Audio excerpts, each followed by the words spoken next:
శ్రీ పరమాత్మనే నమః.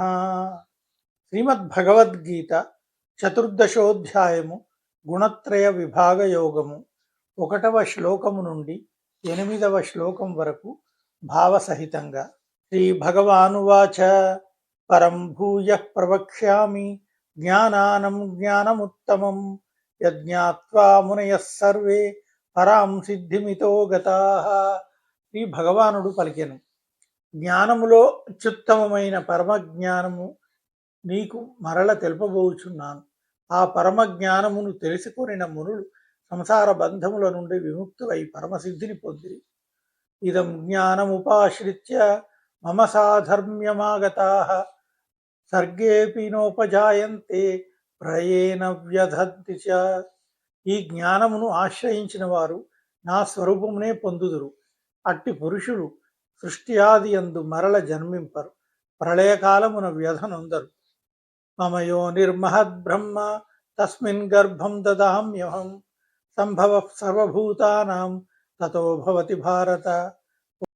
ఓ అర్జున, నా మహద్బ్రహ్మ రూపమైన మూల ప్రకృతి సర్వప్రాణులకు జన్మస్థానము. దాని యందు చేతన సముదాయ రూపమైన బీజమును ఉంచెదను. ఆ జడ చేతన సంయోగము వలననే సర్వభూతముల ఉత్పత్తి జరుగును. సర్వయోనిషు కౌంతేయ మూర్తయః సంభవంతి యాః తాసాం బ్రహ్మ మహద్యోని అహం బీజ ప్రదస్పిత. ఓ అర్జున, నానాయోనులయందు జన్మించు ప్రాణులను తన గర్భమున ధరించు మూల ప్రకృతియే ఆ ప్రాణులకు తల్లి. బీజ స్థాపన చేయు నేను వాటికి తండ్రిని. అనగా సర్వప్రాణులకును ప్రకృతియే తల్లి, నేనే జనకుడను. సత్వం రజస్తమ ఇతి గుణాః ప్రకృతి సంభవాః నిబధ్నంతి మహాబాహో దేహే దేహినమవ్యయం.